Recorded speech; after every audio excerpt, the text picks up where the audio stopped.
In this video, I've got even more inspiration for you for Monin syrups, in particular blueberry, but of course you could use fresh blueberries if you want to make this at home as well. But this is a vanilla and blueberry mojito.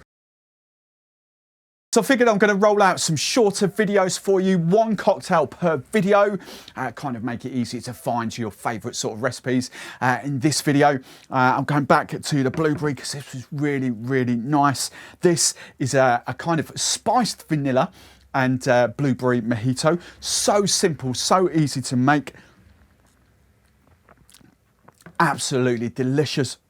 It is one of my favourite. I've made this many, many times. I've even used...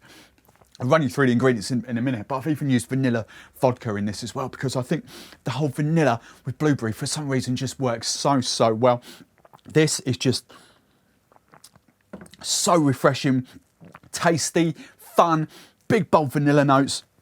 I absolutely love it. I'm going to show you the recipe in a second, but just before we get there, quick question for you in the comments below. Let me know if you had any blueberry cocktails before, blueberry drinks even. I'm kind of interested to see what flavour combinations you've got going on or had before. So whatever your favourite blueberry, have you ever seen a blueberry cocktail before?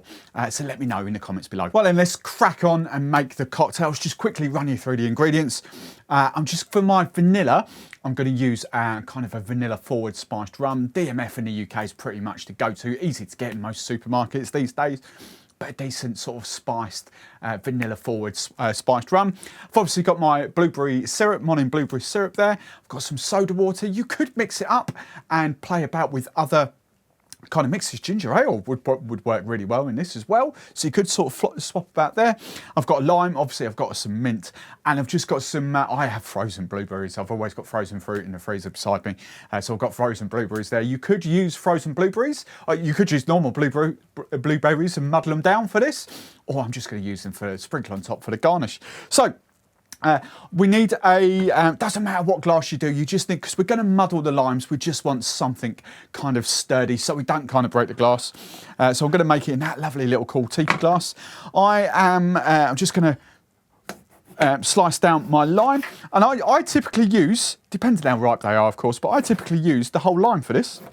You could use sort of, I cut it in half, 6 wedges. You could use 5 wedges if you want, but I think perfect for this is all 6. It gives it, especially with the balance of the sugar, it gives it a nice kind of lovely citrusy but fresh but very well balanced mojito. So I'm going now. Ingredient number 2.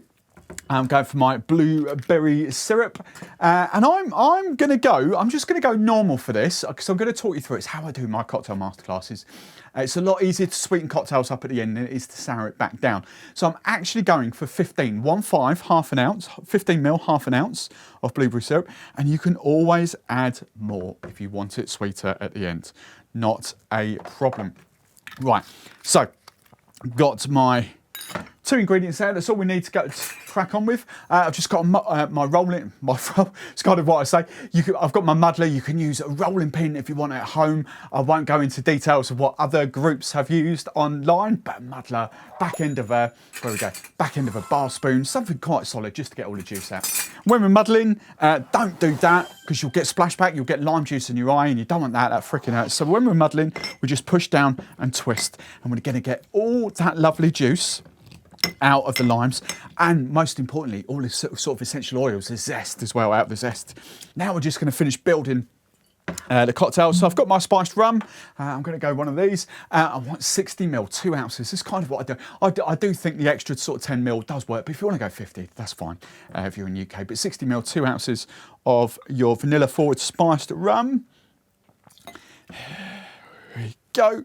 Lovely jubbly. Now I'm going for my mint. I never ever, we'll save that one for the garnish as it's buried. I never ever put my mint in with the limes and muddle it because I don't believe, I've proved it time and time again with this. It's just me. I just prefer the nice sort of delicate fresh sort of floral aromas from the mint. So typically mint leaves, they're whoppers about this size. I probably want about 8, but if you've got smaller mint leaves, about 10, 12 maybe. So about 8 mint leaves, 3, head off that, and what we got, oh sorry, let's just put that in as well. Palm your hand, and all we're going to do is give it a spank. Give it a spank, and that just awakes all aromas. You don't need to bash the crap out of it on here. You just need that sort of slap it, spank it, bring it to life. Job is a good one. And then the fifth and final ingredient for your mojitos is some soda water. I typically always kind of go double to booze. So if you're going 50 ml, then 100 ml, I'm going for 120 ml of soda water in here. And I find that balances perfectly. There we go. And this is kind of a 16 ounce. I think it might be actually slightly bigger than that, to be fair. 16 ounce glass. Right.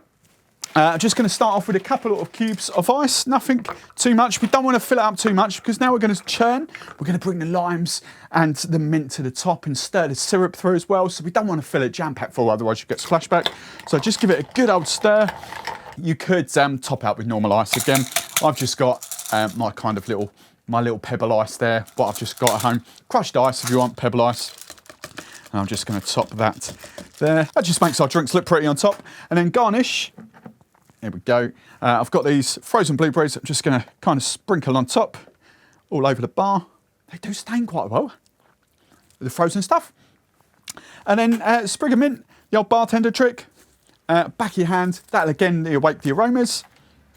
And then the straw, if you're serving with a straw, always goes beside the sprig of mint. So the mint leaves go straight up your nostrils. Popping up on screen now will be even more kind of Monin syrup recipes for you. And as always, if you like me, if you like this video, give us a big thumbs up, give us a like. And if you want to watch any more of our content, make sure you subscribe to our channel so you don't miss a future video.